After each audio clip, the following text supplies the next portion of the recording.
5 and 10 from Skywatch TV. 5 things you need to know for this Friday, August 9th, 2024. I'm Derek Gilbert. Item number 5 this week, our Friday 5, Israel and Iran. We're still waiting for Iran's response, the expected response to the assassination of Hamas leader Ismail Haniyeh at an IRGC guest house in Tehran on July 31st.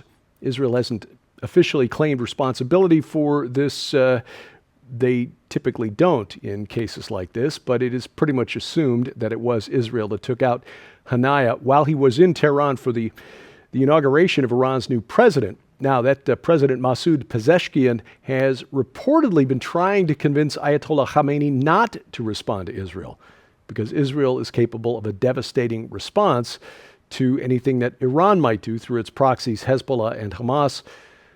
We will see. It may be also that they are, in fact, waiting, as some Western intelligence analysts think, for Tisha B'Av, which begins at sundown on Monday. Now, as we told you this week, Palestinian Authority President Mahmoud Abbas just happens to have a trip to Russia scheduled for Monday and Tuesday. He is getting out of town just as Tisha B'Av arrives. That date significant in the Hebrew calendar because it marks the destruction of both the first temple, Solomon's temple, by Nebuchadnezzar, 586 BC, and the second temple by the Romans in 70 AD. So the psychological and perhaps supernatural impact of that anniversary might be the date that Iran, Hezbollah, Hamas, Islamic Jihad, Fatah, whoever else decides to respond. We just ask you to continue to pray for the peace of Jerusalem. Item number 4 this week, Tim Walz, governor of Minnesota, tapped by Kamala Harris as her running mate.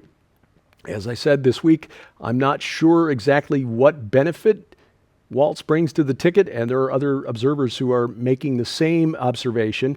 Minnesota is not a swing state. It was going to vote for Harris or whoever the Democrats put up, so he's not bringing any electoral votes that are in play as Governor Josh Shapiro of Pennsylvania might have done, or Roy Cooper in North Carolina. So Harris just settled, apparently, for one of the most liberal governors in the country.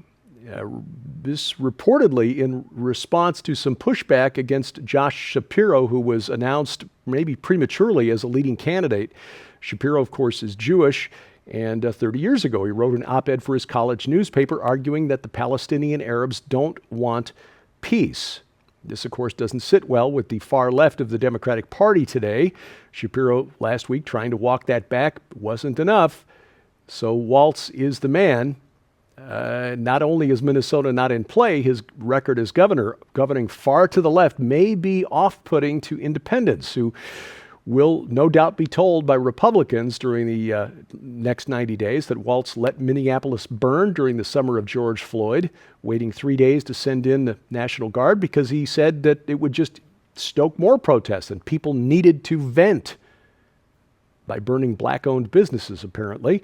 Walz also made Minnesota, a sanctuary state for youth confused about their gender, a trans refuge state. He also, and this may be the thing that really harms him the most, Walz allegedly falsely claimed in a previous political campaign when he was running for Congress that he was a veteran of military service in Afghanistan, a veteran of Operation Enduring Freedom. This has been disputed by members of his National Guard unit who said that Walz, once he found out they were about to be deployed to Iraq, not Afghanistan, that he retired. So there are some military veterans out there upset about this. And again, this is not going to serve him or Harris well in the campaign. Now, you've got Kamala Harris with a multitude of flip-flops on policy positions. She's on record saying she would ban fracking. Now she says she won't. She's on record supporting gun confiscation by the government. Now she says she won't. She's on record supporting a government jobs guarantee. Now she says she doesn't. She's on record calling to create Medicare for all. Now she says she won't. These are things that Donald Trump could have exploited this week in addition to Walz's record, but instead he took time on Saturday at a rally in Georgia to criticize Governor Brian Kemp of Georgia, who's relatively popular in that state, and Georgia is a state where Trump needs to win. It's a state that he lost by about 12,000 votes in 2020. He needs that state to win in 2024. I'm not sure what Trump thinks he's gaining by going after the Republican governor of a swing state. Just a reminder, Christians, let's not pin our hopes for salvation at the ballot box. Our Great Commission is to make disciples. We don't vote, please. But just remember, that's not how we make disciples. That's not part of the Great Commission. Topic number 3, Black Monday this week. On Monday, the NASDAQ dropped by the most in its history. This sparked by a sell-off in Japan as the Bank of Japan had decided to raise its prime interest rate by a quarter of a basis point, 0.25%. This really negatively affected the carry trade, $20 trillion, which is about $134 billion, if I remember correctly. People who borrow in yen and then invest it in a higher yielding asset somewhere else. If suddenly it costs more money to borrow, then the profit margin gets cut. So people were having to liquidate. That was causing sell-offs in Japan and other indices around the world, including the NASDAQ. Well, the Bank of Japan chickened out, walked back the interest rate hike, and the Nikkei index, which suffered a huge decline on Monday, bounced back, regaining almost everything it had lost. The NASDAQ also bouncing back.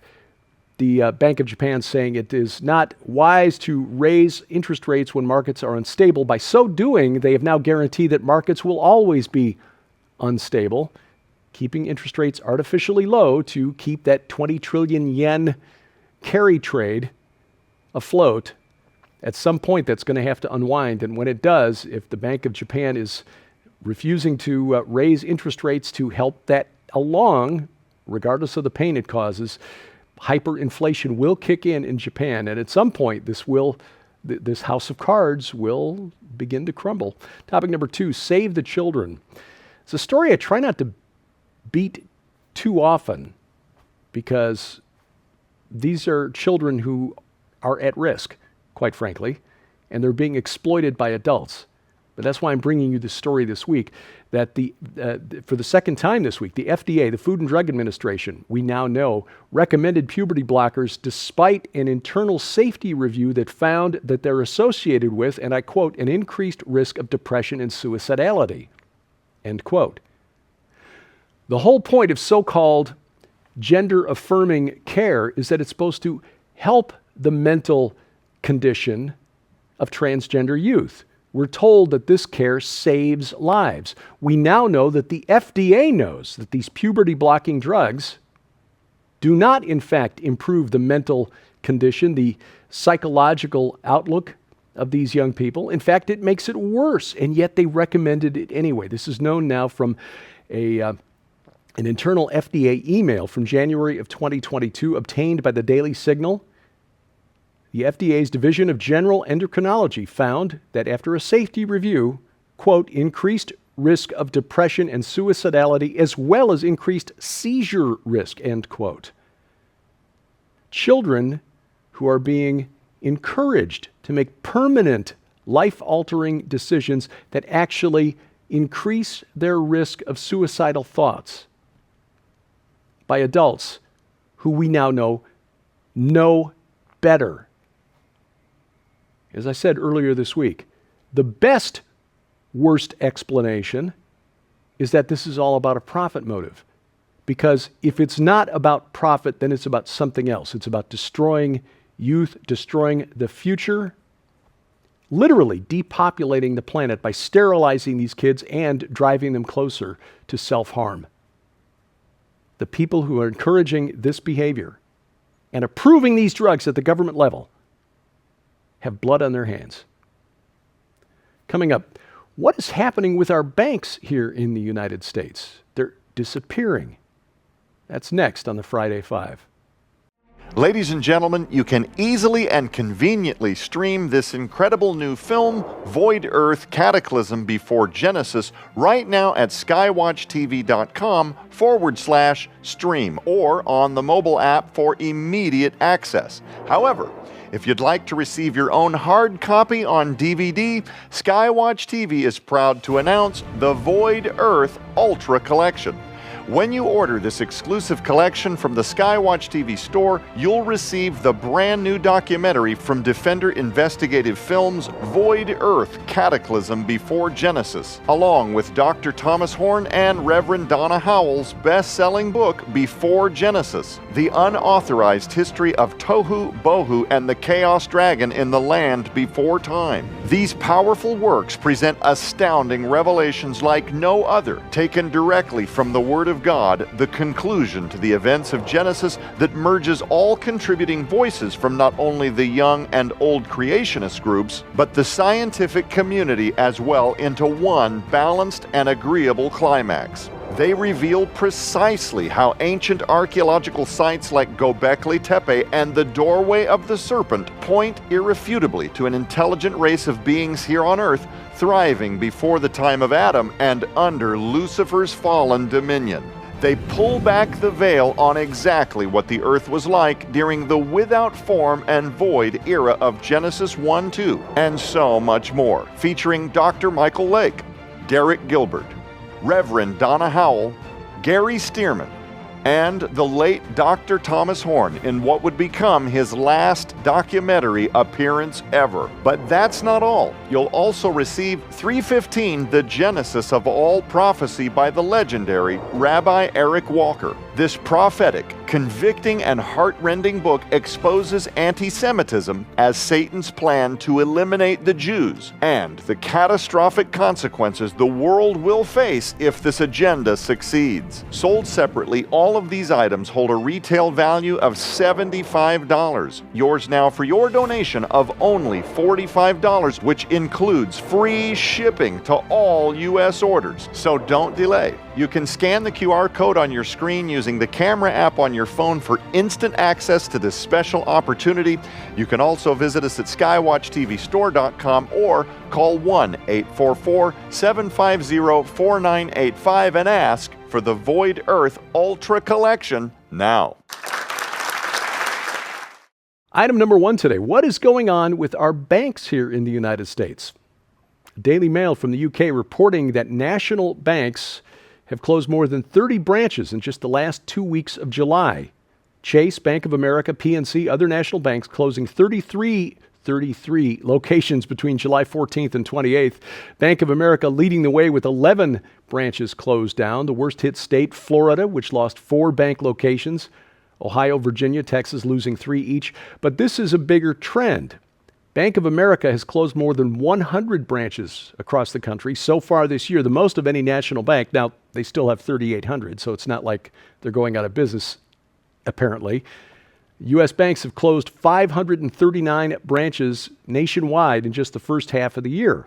California losing 72, New York second with 51 bank closures. Why is this happening? Well, it appears major banks increasingly moving away from expensive brick and mortar branches in favor of online services. That's probably part of it. It's also possible that the banks are engaging more in, well, speculative banking, investment banking, rather than dealing with consumers like us. But ultimately, I think the long-term trend here is away from physical cash and towards digital currency. And as we've said on this program, central bank digital currency, if that's not the mark of the beast, it's what the mark is going to look like. This week on Skywatch TV, we continue with our series on the new documentary from Defender Investigative Films, Void Earth, based on the book by Donna Howell, Before Genesis. What happened before the creation of Eden and humanity? How did dinosaurs fit into this account of creation? That's our topic of discussion this week. I anchored the panel for Joe Artis Horn, who was busy volunteering with the staff from Whispering Ponies Ranch at other camps in the Ozarks during the series. The documentary itself features Tom Horn, Gary Stearman. On the panel with us this week, another gentleman featured in the documentary, Dr. Michael Lake, along with Donna Howell. You can watch the program and the preceding programs in this series at our website, skywatchtv.com.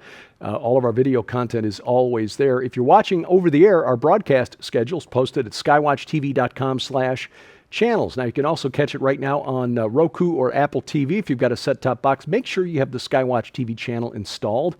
You can get all of our video content that way. Over the internet, we're at YouTube at Skywatch Television, rumble.com/Skywatch TV, or better yet, get our free app for your smartphone or tablet, because that bypasses the gatekeepers of big tech.